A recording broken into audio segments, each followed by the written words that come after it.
Hello and welcome to my channel, The Jellyfish Journals. My name is Susie and this is Voldemort, who we call Bubba, and he probably won't stick around very long.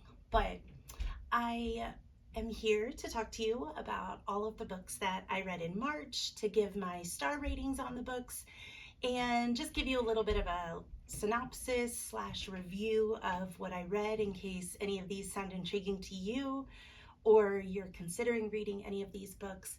But let's go ahead and get started. The first audiobook that I listened to in March was Just Like the Other Girls by Claire Douglas. And I like a good thriller on audiobook. I don't know, I usually listen while I'm driving to work or driving home from work, but mostly I listen while I'm doing my walks. And so a good thriller is one that keeps me focused on the book and I'm not distracted by whatever's happening around me. And this book fit the bill. So this book is about a girl who answers an ad to go work for an elderly lady in her home as her companion. If I remember right, she's not needed to clean, she's not needed to cook, she's not needed to really do any errands. Don't eat my hair. She's not really needed to do anything other than keep this woman company. But what's a little strange is that the woman has a daughter that comes a couple times a week to help out with things already, and their relationship seems a little tenuous. But there's also been a couple of previous companions, other young girls who she finds look very similar to her, who have disappeared in the past. So this one girl is trying to figure out what has happened to these women, why they are gone now, and how she's caught up in all of this. I rated this book 5 stars, and really the main reason is, first of all, like I said, I was focused the whole book. Like, I was caught up in the story the whole time, which isn't easy for me on an audiobook. But also, I love the unexpected ending. So I'm trying to think of how to explain this. Not so much the end of the book, as in the final chapter, but the end of one of the characters' stories. I don't know, I just liked it. It was something I don't feel like I see a lot of authors do, especially in thrillers. And so I just really enjoyed something different for a change. I also read Drop Dead Sisters, and this was the only Kindle book or digital book that I read the entire month. This book is about these 3 sisters who are somewhat estranged. They just don't really get along very well. They don't understand each other very well. They're not very real with each other. And their parents decide to go camping for their 40th or 50th anniversary. And so they want their daughters there and some other family members. And so they go down to this campsite, and then there's a murder that happens. And I'm waiting for this cat to leave, and he just won't leave. You won't go, will you? But there's a murder, and it's pretty funny, actually. I think this book, I very rarely laugh out loud at a book, but this book was very comical in how everything goes down. And as the book goes on, these girls are trying to solve this murder, but also cover up this murder at the same time. They all think somebody else is guilty of it. They're not really sure what happened. They're not even sure he's actually dead for a bit of the book. And this book was really kind of just a fun read. I gave this book 4 stars. It wasn't completely my jam, but it was definitely entertaining and a lot of fun to read. Next, I read The Immortalists, which was my book challenge book for the month. I had to read a book with, what was the challenge? Bubba, what was the challenge? The book challenge was to read a standalone book. And I'm not really a series reader anyway. I do read series books, but not as much. I tend to prefer a standalone book. So I had a lot of them, but this one had been on my shelf for a particularly long time, so it was time to knock this one out. I I enjoyed this book. I liked the concept of it. I think I got it from a little free library. Bye, Bubba. And the the premise of the book is that these four siblings meet a a fortune teller, and she basically predicts the day they're all going to die. And then the book dips into each one of their stories and all of the events that lead up to their death. So I thought it was a really interesting concept. To be honest, I didn't feel any connection to any of the characters at all. I know a lot of people love this book. I gave this book 3 stars. I think, like I said, the concept was really good. I just didn't connect to any of the characters. I don't know if it was the way they looked at the world or the way they were written, but I just had a hard time. I mean, it wasn't difficult to get through it and read it. I did not even consider DNFing it. I did just feel like it wasn't for me. This may end up even being a book that gets donated back to a little free library in the future.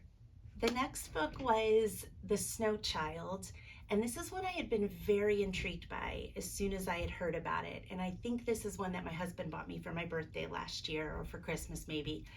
And it's a story set in Alaska, and it's funny, it's considered a historical fiction. And I'm guessing the reason for that is because it's kind of like homesteaders in Alaska a long time ago. I can't remember what year. But it's this husband and wife, and they don't have any kids of their own. And I guess somewhat like Thumbelina-ish, they kind of hope for a child of their own. And then there's this girl that comes out of the woods. And as the years progress and they develop this relationship with this girl, they become to feel more and more like her parents, even though she doesn't actually live with them. She lives in the woods. They're not sure where she goes.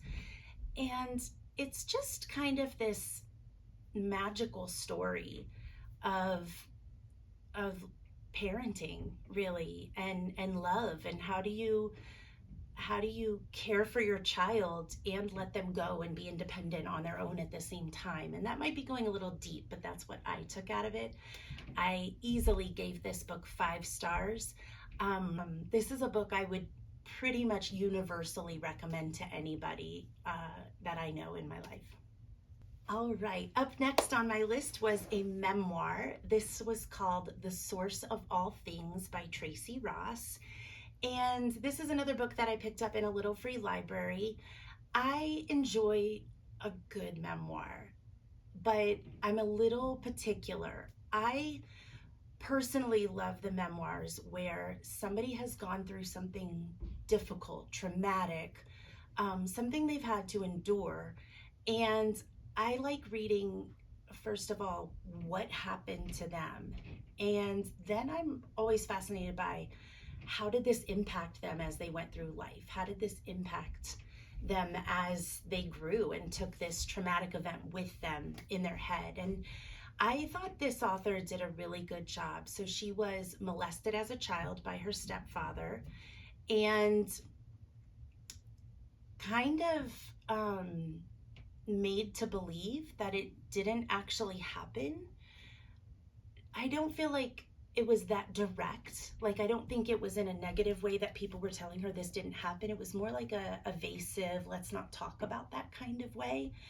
And as she grew, she struggled with not only not wanting to be around him because of what happened, but also wanting to be back at home, even if it meant being around him, because all of the alternatives like foster care and things were turning out to be even worse.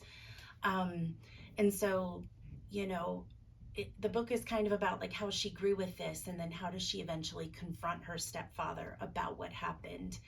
I thought it was a really good memoir. I gave this book 3 stars. I didn't find myself caring about her story as much as I have cared about other people's memoirs that I've read. It just was not... It wasn't as enthralling or inspiring, I guess, as other memoirs have been for me that I've enjoyed.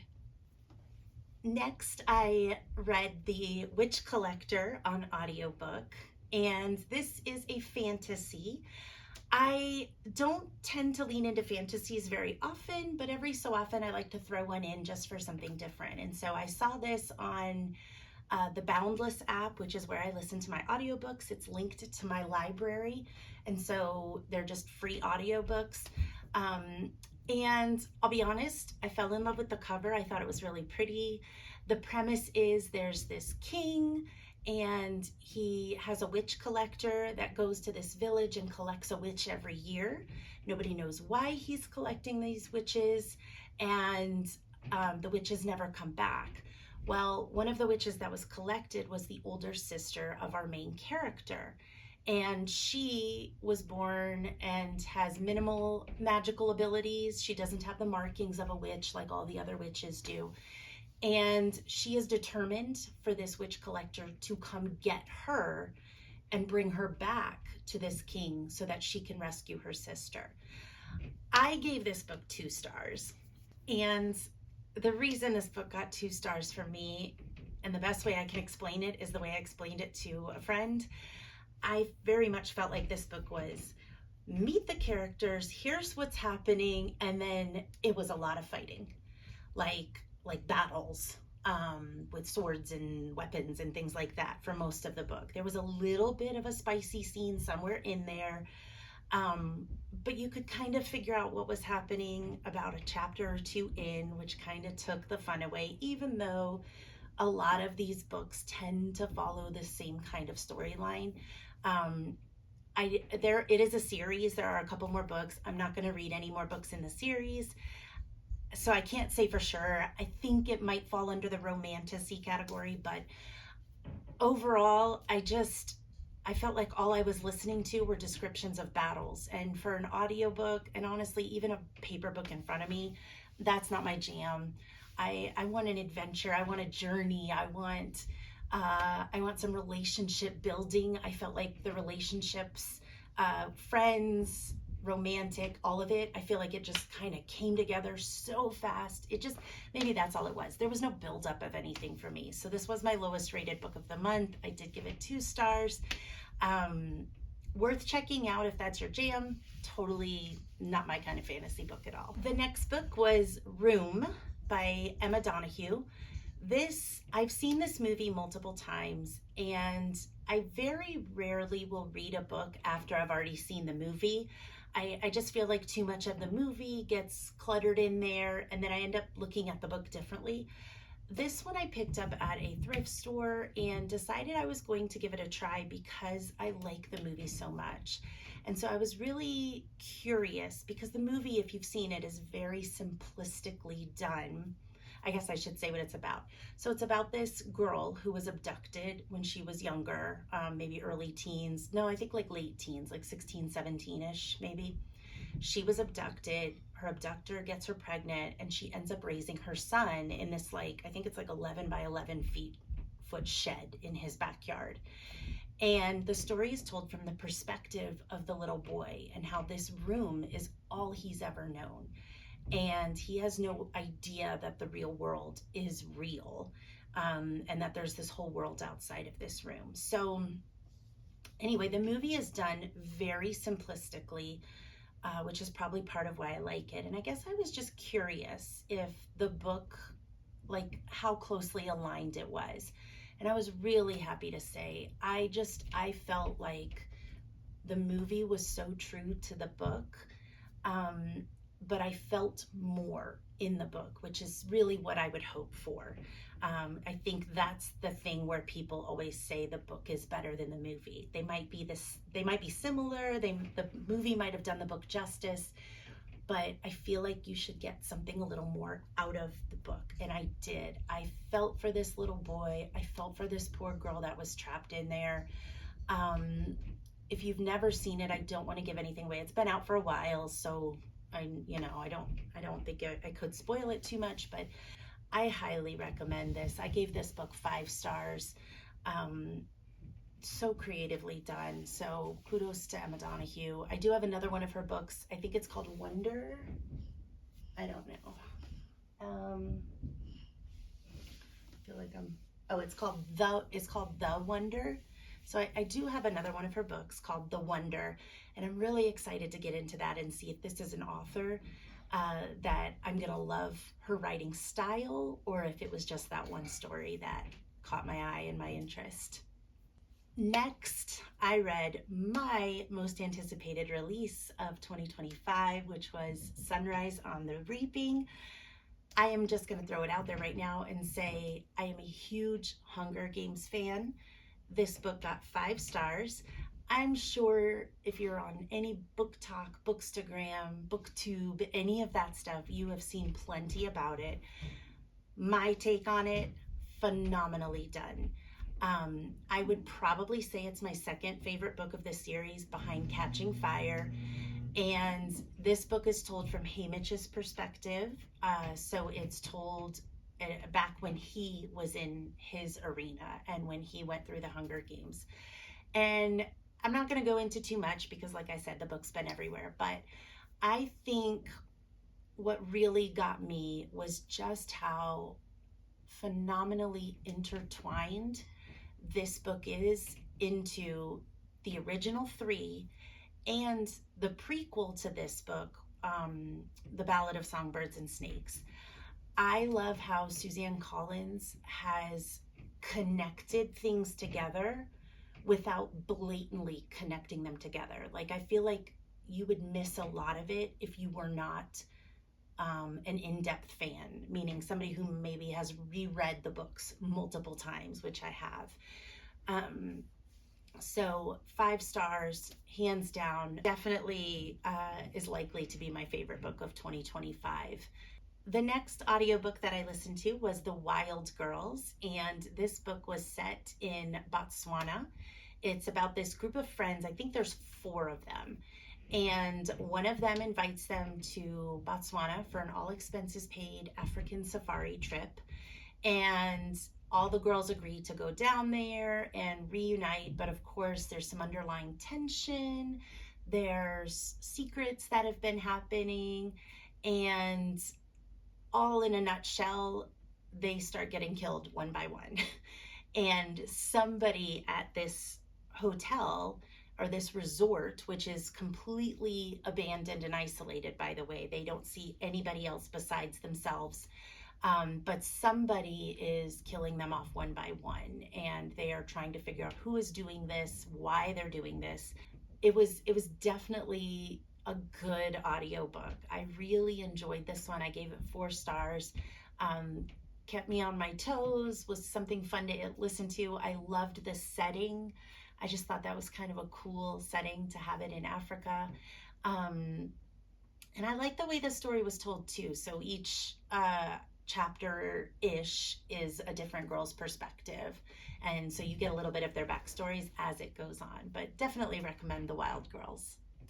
Next was The Overnight Guest. This was another book that I had been anticipating reading for a while. And in this book, a writer has decided to go to this house and hole herself up for a while to do some writing. And there's this massive snowstorm, and some point, I can't remember if there's a knock on the door or if she's outside, but she finds a child. And she scoops up this child, and the kid won't talk to her. She can't get any information out of the kid. She goes further out looking, where did this kid come from, and finds a truck that's been smashed up in an accident of some sort. Finds a woman there. She goes to help the woman, but doesn't have what she needs. So she goes back to her house to get what she needs for this woman. And when she goes back to help her, the woman is gone now. So what was cool about this book is that it's set in the present, but there's also a little bit of history and a backstory. And those stories go back and forth. And I gave this book 5 stars because I am the kind of reader who is constantly trying to figure out what's happening. And it's funny because even though when I'm right, I'm a little disappointed that I figured it out, I still will always try to figure it out. And in this book, I had a lot of I wonder moments, but I wasn't confident about anything until it was all right there in front of me. So Rated this book 5 stars. This book was worth the hype that I had seen about it on Instagram. I had seen a lot of people who do those 10 thrillers you should definitely read, or 10 books I couldn't put down, that kind of thing. It kind of kept popping up in those reels. And so I added it to my list, and I really enjoyed this book. After that, I listened to Middle of the Night by Riley Sager. And Riley Sager is a hit or miss author for me. Hot take, I did not like The House Across the Lake, but I loved The Only One Left. And so I've kind of been back and forth with Riley Sager. I liked Final Girls, and I feel like there's another one that I've read by Riley Sager, and I can't remember which one it was. So basically, it's been about 50-50 for me. So I listened to the audiobook Middle of the Night, and this one is about a boy who goes camping in his backyard with his friend, and in the middle of the night, his friend is abducted right out of his tent in his backyard. And time goes by, he grows up, he has to go back to his parents' house where this happened. And now that he's back as an adult, some weird things start happening. So a baseball or tennis ball or something keeps getting thrown over the fence. And it's the exact same one that the abducted boy used to throw over the fence. But nobody knew that was their code except for this guy who's all grown up now. And as the book goes on, he's talking to the neighbors that still live there, and he's setting up cameras in the woods. And there was a bit where I was kind of like, I don't know if this is going in a direction where I'm going to actually end up liking it or not. But in the end, I really did enjoy this book. I think there were a couple of twists. I did figure it out somewhat early in the book, but again, it was more like, I bet this is what happened. And then things kept happening during the story where I eventually was like, nah, never mind. And I kind of let it go. And then when it came up at the end, I was like, no way, So I like those little surprises in a book. And I gave this book 4 stars. Didn't totally blow me away. Definitely enjoyed this book. If you like Riley Sager, you will probably love this book. And the last book I read was Red Rising by Pierce Brown. This book was recommended by 2 separate book friends that I have. One that I go thrifting with a lot, and the other one I work with, and she teaches in the classroom next door. And separately, both of those ladies came up to me and said that because I love the Hunger Games so much, I should read Red Rising. Now, I had no plans to read it anytime soon. I have plenty of books on my shelf that are waiting to be read. But when I went to Barnes & Noble to get Sunrise on the Reaping the night it came out, Red Rising was on a table right there. And so I just scooped it up and grabbed it and decided I was going to go ahead and read it. And I really liked it. I gave Red Rising 5 stars also.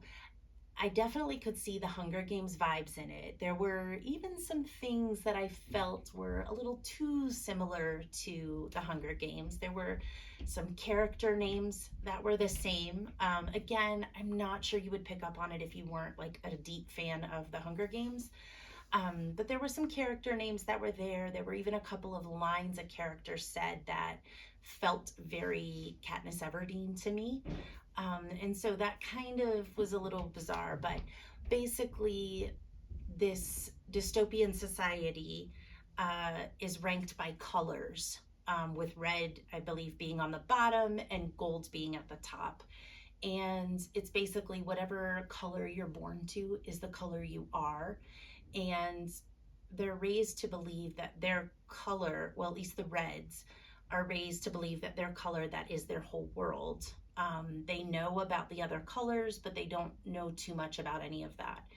And come to find out that the reds do all of the labor and the work and everything for the entire society. Basically, they've been lied to. They have no idea that they're basically slaves, digging up stuff to create this massive city outside of their level that they don't even know exists. And so one of them is basically turned into a gold through all these like procedures and surgeries and stuff. And as he becomes a gold, he's entered into this academy, and there's this huge challenge where they're put in this world, call it an arena if you will, and it's my understanding of it, and it is set in space, and I don't know what it is about space books, but they automatically mess up my head and I'm confused. But they're basically in this world and they have to keep defeating each other, and so these kids really are dying. These kids really are trying to survive in this world, and I guess the higher or the better you do in it, the more likely golds are willing to take you on as apprentices, which guarantees you a better life in the gold level. I'm not very good at explaining these things, but all that to say, it was definitely an interesting read, and I liked the main character. It was a male main character, but it was just definitely interesting to, I guess, see Hunger Games in a different way. I don't even know if that's fair. It was just, it was a good read. It was an interesting read. It is the start of a series. Also, I don't know when I'll get to the next book in the series, but I will probably end up finishing the series maybe this summer. It won't be anytime soon, but in any case, I gave that book 5 stars as well. It was very creative and well done. So those are all the books that I read in March. Please drop a comment. Let me know if you've read any of these books. Let me know your thoughts on any of these books. And if you have any recommendations by any of these authors, please let me know in the comments below. Don't forget to like and subscribe. Have a great day. Bye.